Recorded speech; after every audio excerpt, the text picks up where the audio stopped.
여러분 반갑습니다. 이제 어느덧 8월이 다 끝나가고 이틀만 있으면 9월이 시작됩니다. 우리 9월부터는 우리 생명의 삶 교재에서 예레미야 말씀을 시작합니다. 예레미야 말씀은 작년에 2달 정도 묵상했는데요. 이제 9월과 10월 2달 동안 예레미야 26장부터 52장까지 후반부 말씀을 묵상하게 됩니다. 그래서 여러분들이 남은 이틀의 시간 동안 미리 예레미야서를 읽고 또 예레미야서를 묵상하고 받을 은혜를 준비하시기 바랍니다. 그런데 이 예레미야서가 좀 시대적인 배경에 대한 지식도 필요하고 또 예루살렘과 유대 백성들의 죄에 대해서 지적하는 부분이기 때문에 읽기에 부담스러운 부분도 있습니다. 그래서 제가 고민하는 끝에 여러분들이 앞으로 2달 동안 예레미야 말씀을 통해서 은혜 받을 수 있도록 먼저 이 예레미야에 대한 개관의 말씀을 전해드리려고 합니다. 10분 정도 되는 이 영상을 여러분들이 듣고 남은 기간 동안 예레미야를 읽고 2달 동안 예레미야를 통해 풍성한 은혜를 누리시기 바랍니다.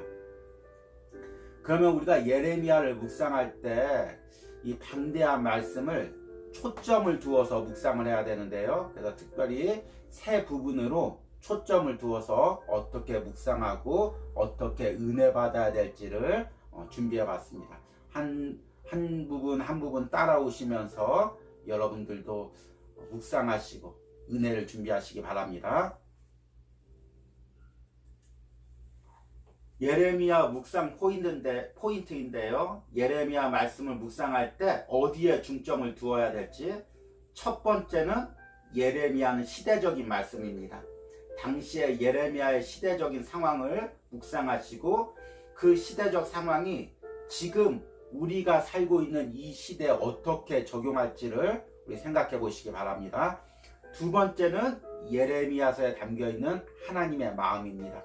예레미야서를 묵상하시면서 여러분들이 유다 백성을 향한 또 우리를 향한 하나님의 마음을 느껴보시기 바랍니다. 마지막으로는 예레미야는 철저한 징계에 대한 말씀이지만 또한 회복에 대한 말씀입니다.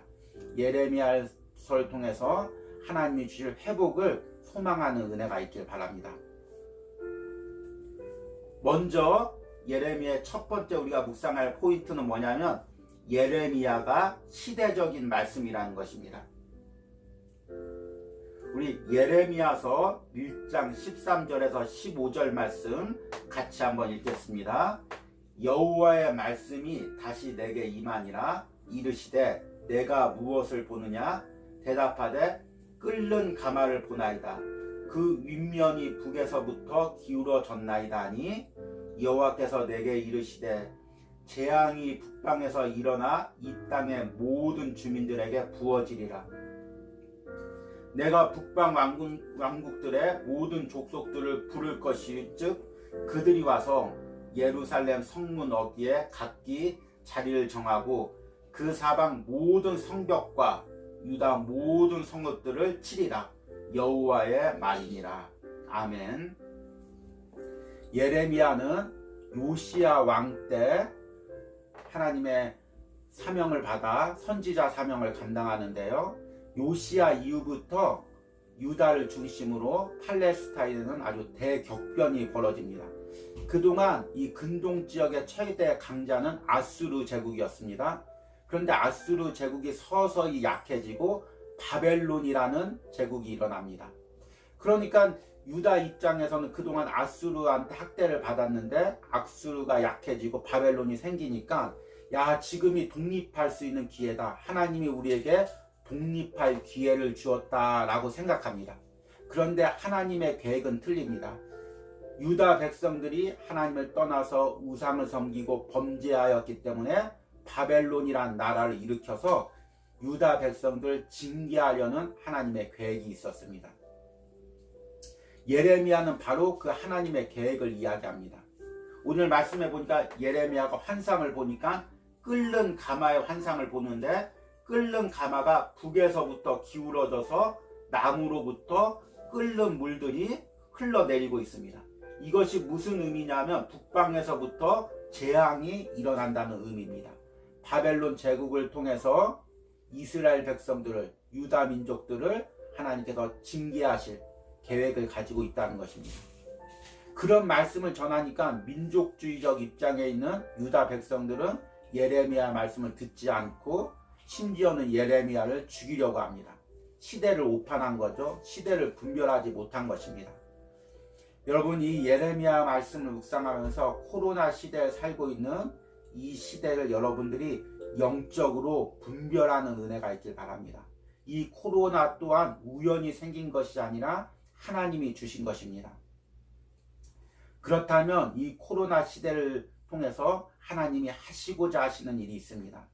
그러기에 교회는, 우리 그리스도인들은 더 하나님 앞에 납작 엎드려서 그동안 한국교회가 하나님 말씀대로 살지 못했던 것, 예배하지 못했던 것, 우리가 하나님 말씀대로 행하지 못했던 것, 그 부분을 회개하고 겸손하게 하나님의 섭리에 따라가야 될 줄 믿습니다.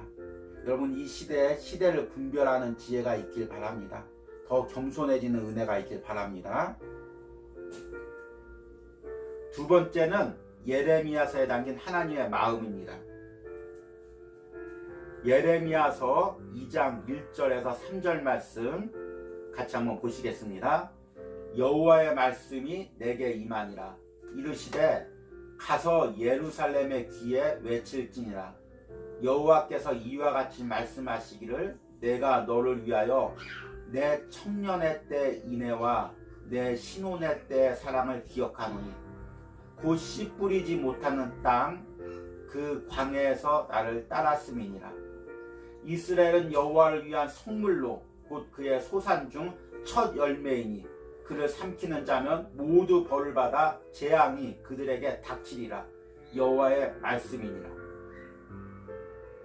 예레미야서에서는 계속해서 유다 민족에 대한 징계의 말씀이 이어지고 있습니다. 그런데 하나님과 유다 백성들의 관계를 남편과 아내의 관계로 비유하고 있습니다. 남편이 아내를 무척 사랑했는데 아내가 남편을 떠나서 행음을 했습니다. 그리고 많은 고난을 당했습니다. 그 고난을 당하는 아내를 보고 남편이 애타는 마음으로 네가 왜 이런 고난을 당해야 되냐? 얼른 돌아와라. 그리고 고난을 당할 때마다 마음 아파합니다. 그것이 바로 유다 백성을 향한 하나님의 마음이고 우리를 향한 하나님의 마음이고 한국교회를 향한 하나님의 마음인 줄 믿습니다. 여러분, 사랑하는 성도들 가운데 지금 고난 중에 있는 성도들이 있습니까? 하나님의 징계 속에 있는 성도들이 있습니까? 그러면 하나님 왜 내게만 이런 고난을 주십니까? 왜 내게만 이런 징계를 주십니까? 원망하고 있지 않습니까? 그런데 하나님도 이 징계를 주시면서 이 고난을 주시면서 같이 아파하고 있습니다. 같이 눈물을 흘리고 있습니다. 그 하나님의 마음을 예레미야서를 통해서 느끼시는 은혜가 있기를 간절히 소망합니다.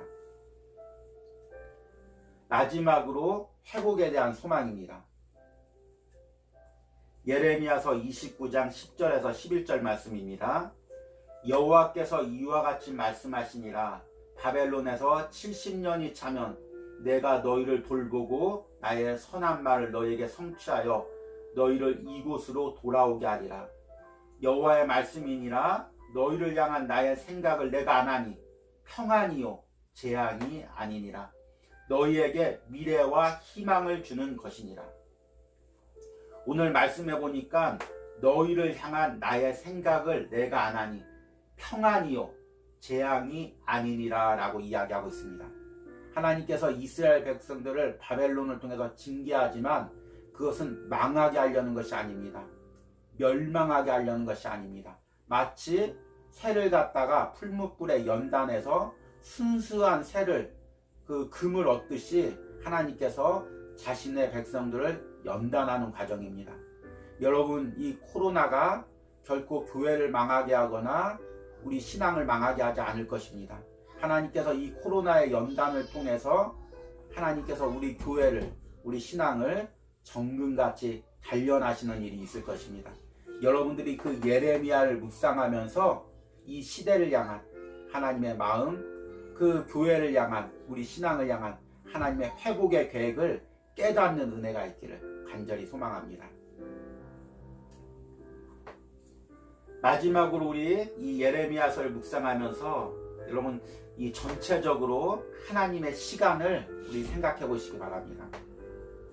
예레미야 말씀은 아니지만 그 다음 편 예레미야 애가 29장 10절에서 11절에 이런 말씀이 있습니다. 잘못 나왔네요. 예레미야 애가 2장 26절에서 29절입니다. 제가 한번 읽겠습니다. 사람이 여호와의 구원을 바라고 잠잠히 기다림이 좋도다. 사람은 젊었을 때 멍에를 매는 것이 좋으니 혼자 앉아서 잠잠할 것은 주께서 그것을 그에게 배우셨습니다. 그대의 입을 땅에 티끌에 댈지어다. 혹시 소망이 있을지로다. 하나님께서 우리에게 고난을 주실 때 그것을 잠잠히 당하면서 묵묵히 견디면서 하나님의 회복의 때를 기다리라는 말씀입니다. 여러분 이 코로나 시기에 또 개인적으로 또 어려움을 당하고 또 이제 사업하시는 분들, 직장에 다니시는 분들, 많은 물질적인 어려움들, 또 여러 가지 상황적인 어려움들이 있을 줄 믿는데 여러분 이 시기에 우리가 잠잠히 하나님의 계획을 묵상하며 하나님의 회복의 때를 기다리는 은혜가 있길 바랍니다. 그 은혜를 9월 한 달 동안 예레미야서를 묵상하면서 누리시길 바랍니다. 어려운 시기입니다. 말씀 없이는 신앙을 지키기가 힘든 시기입니다. 여러분 많이 영적으로 눌리고 또 여러 가지로 정신적으로 바쁠지라도 여러분 꼭 하루에 한 번씩 9월 달에 말씀 묵상하고 기도하면서 신앙을 지키시는 은혜가 있길 바랍니다. 제가 잠깐 기도하고 마치도록 하겠습니다. 하나님 아버지, 우리 7월달, 8월달에 로마서 말씀을 통해서 우리에게 은혜 주시고 이제 9월달, 10월달에 우리에게 예레미야 말씀을 주셨습니다. 이 코로나 시기에 개인적으로 어려움을 당하는 이 시기에 하나님께서 예레미야 말씀을 주신 계획과 뜻이 있는 줄 믿습니다.